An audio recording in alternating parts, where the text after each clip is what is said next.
Le baseball débute ce mercredi à TVA Sport. C'est-à-dire que, oui, avec la classique mondiale de baseball, il y a quand même un match préparatoire pour le Canada contre les Blue Jays.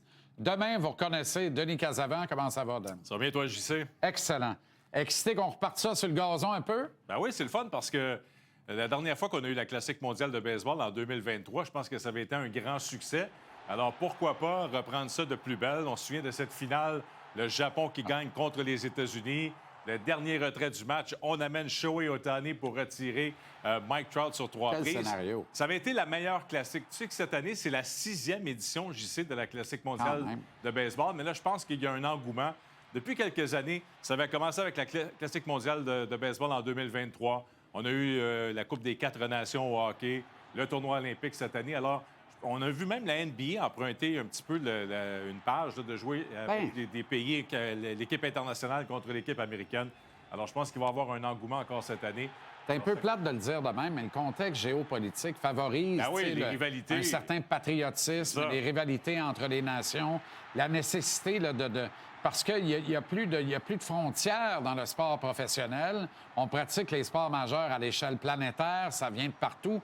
Mais l'importance de porter les couleurs de ta patrie, d'afficher ton drapeau en écusson sur ton chandail, on le voit, là, pour ces athlètes-là, ça devient important parce qu'à un moment donné, ils sont hors normes. C'est des multimillionnaires. Ils vivent dans une bulle, dans un autre monde. C'est important de les ramener sur le principe de jouer pour rien, sinon pour ton pays, pour gagner pour l'honneur de ton pays. Puis on en avait déjà glissé un mot, je sais, mais étant donné qu'on fait ça pendant le camp d'entraînement, au lieu de jouer un match contre l'équipe B des Red Sox de Boston, c'est ça, dans la Ligue des Pamplemousses, là, au moins, on joue avec un petit peu plus d'enjeu.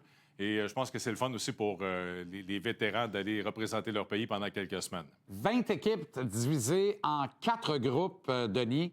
On va faire l'analyse des groupes et on commence à tout seigneur, tout honneur par le groupe A qui inclut le Canada. Oui, le groupe A, c'est le groupe du Canada. Les matchs seront présentés à Porto Rico. Il y a 5 équipes au sein du groupe A. Vous allez voir, c'est le Canada, la Colombie, Cuba, Panama et Porto Rico. Donc, le Canada va jouer 4 matchs. On joue une fois contre les 4 autres pays. Et on doit terminer dans le top 2, dans les 2 premiers de notre groupe pour avancer en quart de finale. Alors, ce ne sera pas facile. Ce sera pas fait, là. Mais lorsqu'on regarde quand même la formation canadienne, on revient avec plusieurs joueurs québécois. Souviens-toi, lors de l'édition de 2023, on avait Édouard Julien au 2e but, Otto Lopez à l'arrêt-court et Abraham Taureau au 3e. Ce sera encore le cas. On avait Freddie Freeman, souviens-toi, au premier but, mais là, Freeman, cette année, a dit « Je vais passer mon tour ». Il n'a pas voulu venir représenter le Canada, mais il est remplacé par Josh Naylor des Mariners de Seattle, qui est quand même un très bon frappeur. Et son frère, Bo Naylor, sera le receveur du côté du Canada. C'est toujours au monticule qu'on a un petit peu plus de points d'interrogation, mais il y a quand même 2 autres Québécois. Philippe Aumont, qui encore sort de la retraite. Incroyable. Je parlais aujourd'hui avec Carl Gilina, qui est en Georgie, et qui a vu Philippe Aumont il y a quelques mois. Il disait il lance encore 94-95. Il quitte sa ferme en Outaouais, vient lancer, puis encore une bonne balle rapide à 94-95. Alors, ce serait intéressant de voir si le Canada est en mesure d'accéder au 2e tour.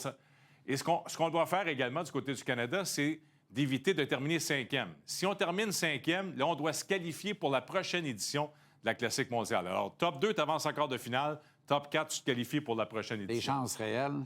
Dans le top 4, je pense qu'on a des chances d'aller chercher mais 2 pas victoires. Le top 2.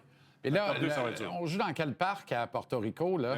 Le stade Hiram Bithorn. Tu te souviens qu'il avait été domicile des Expos? Oui, c'est encore le même. Mais on va voir Équipe Canada demain en action contre les Blue Jays à Dunedin.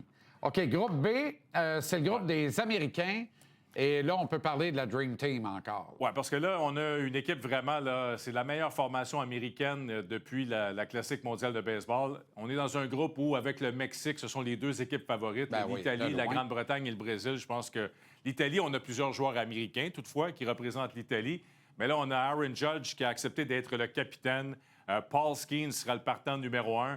Tarik Skubal sera également là comme lanceur, mais il va lancer seulement un match parce qu'il veut retourner au camp d'entraînement avec les Tigers. Mais on a des Bryce Harper, Kyle Schwarber, Cal Raleigh, Ernie Clement des Blue Jays sera là également. Alors, on a vraiment, je pense, la meilleure formation américaine de tous les temps pour la Classique mondiale de baseball. On vise, bien sûr, de se rendre en finale. On aimerait avoir notre revanche contre le Japon en grande finale.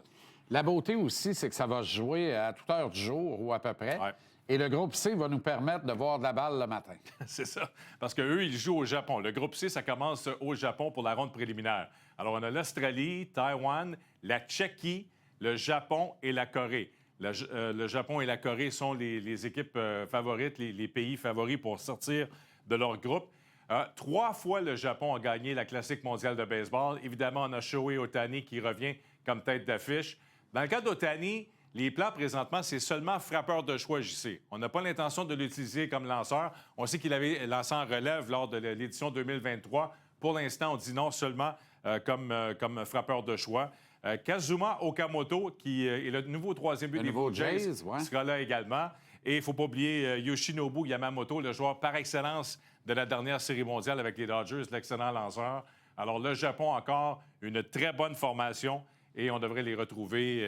Ça se dessine encore. Hein? Au moins carré d'as, c'est probablement la finale. Je pense qu'on s'en va encore vers un Japon-États-Unis, mais on va parler du prochain groupe. Il y a quelques équipes qui veulent jouer les troupes de fête. Avec la République dominicaine et un certain Vlad Junior. Là aussi, on a toute une équipe parce que la République dominicaine, dans un groupe avec Israël, les Pays-Bas, Nicaragua et Venezuela, République dominicaine et Venezuela sont les équipes favorites. Et quand on regarde la République dominicaine, Vladimir Guerrero, qui vient de connaître toute une série mondiale avec les Blue Jays, on pense à Juan Soto, Manny Machado, Ketel Marte, Juan Soto, je l'ai mentionné, Julio Rodriguez, Fernando Tatis Jr. Alors, comme rôle des frappeurs, là, on est peut-être l'équipe la plus dangereuse à l'attaque du tournoi. Ça va encore se décider au monticule. Ça dépend des lanceurs de la République dominicaine. Et tu sais qu'on a quand même des règlements sur le nombre de lancers. On ne peut pas... Parce que les lanceurs sont encore au camp d'entraînement. Alors, on ne peut pas demander à un lanceur de lancer 80-90 lancers. Alors, il y a un maximum de lancers qu'on peut effectuer au premier tour, en deuxième ronde, ainsi de suite. Alors, c'est souvent ça qui est l'enjeu dans la Classique mondiale de baseball, c'est la profondeur au monticule, parce qu'on doit utiliser plusieurs lanceurs pour se rendre jusqu'en finale. Formidable formule. Ça commence demain, match hors concours, les Jays de Toronto contre le Canada. Et mercredi, l'ensemble des matchs? Oui, mais il y a un match dès 5 h le matin. Mercredi, on a un autre match préparatoire, le Canada contre les Phillies, mais il y aura un match également à 22 h le soir, alors que ça va commencer en Asie. Alors, si vous voulez voir du baseball, il y en aura... On a un total de 26 matchs. Wow! Alors, jusqu'à la finale, jusqu'au 17 mars prochain. Fantastique. Avec Denis Casavant et toute notre équipe. Ouais. Merci, Denis. Bon match du hockey. Merci. Merci, JC.